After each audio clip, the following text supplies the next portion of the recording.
ఏది కోల్పోయానో నీకు అర్థం కావట్లేదా?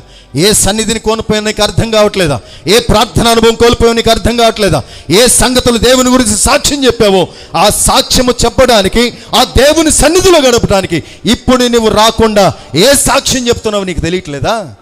దేవుని సన్నిధిలోకి వచ్చి దేవుని కొరకు బ్రతకడానికి సాక్ష్యం ఇచ్చిన నీవే దేవుని సన్నిధిలో కనబడక, ఆ సన్నిధికి రాక దానికి ఒక గొప్ప సాక్ష్యాన్ని నీవు ఇస్తున్నావు. దేవుడు వినాలా? క్రమం ఉందా? ఎవడు చూస్తాడు దైవికమైన దర్శనాన్ని?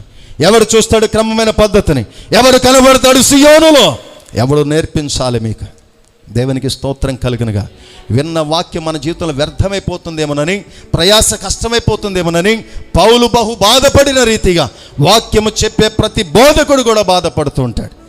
అయినను దేవుని యొక్క చిత్తమును బట్టి బోధిస్తూనే ఉంటాడు. ఎందుకంటే ఒక్కడైనా లోతు వలె ఉండకపోతారా? ఒక్కడైనా నోవాహు వలె ఉండకపోతాడా?